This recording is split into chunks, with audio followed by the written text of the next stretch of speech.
কেন আমাকে আমার অধিকার দিচ্ছে না? কেন আমি আজকে রাস্তায় বসে আছি? সকাল থেকে আমি কেন রাস্তায় বসে আছি? আমার দাবি মেনে নেওয়া হোক। আমার কষ্ট শুনছে না কেন? কেন শুনছে না? আমি বসে আছি কি আমার ইচ্ছায়? আমার ইচ্ছায় বসে আছি। আমার কষ্টের কথা শুনছে না কেন?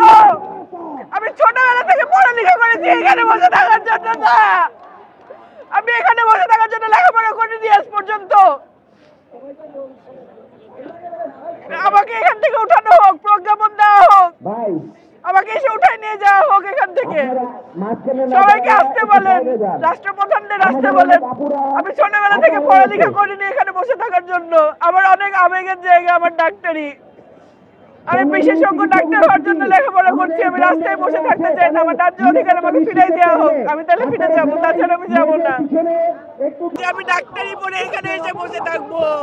আমাকে বলেছিল আমি ভালো জায়গায় যেতে পারবো, আমি বড় হতে পারবো, আমি সম্মানিত হতে পারবো। আমি শাহবাগের রাস্তায় বসে থাকবো। আমাকে যদি বলতো আমি আমার কৈশোর, আমার শৈশব, আমার যৌবন আমি শেষ করতাম না। আমি ভুল করে ফেলেছি।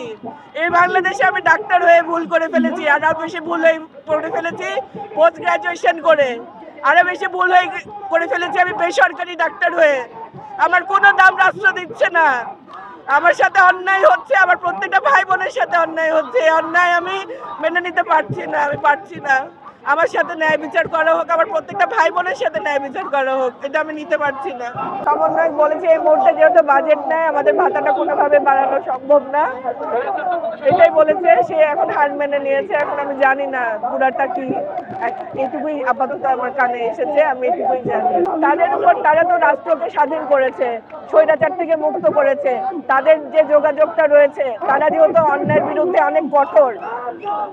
এটাই মানে মানুষ তো বয়সে কখনো শ্রেষ্ঠ হয় না, মানুষ তো তার কর্মে শ্রেষ্ঠ হয়।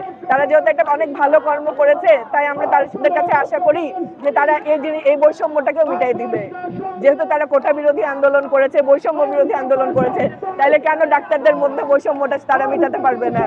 এটার জন্যই আমরা তাদের উপর আস্থাটা রেখেছি।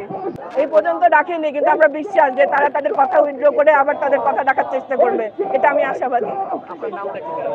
আমার নাম ডাক্তার সিরাজুল মনিরা। আমি এফসি প্রেস পার্ট 2 ট্রেনি।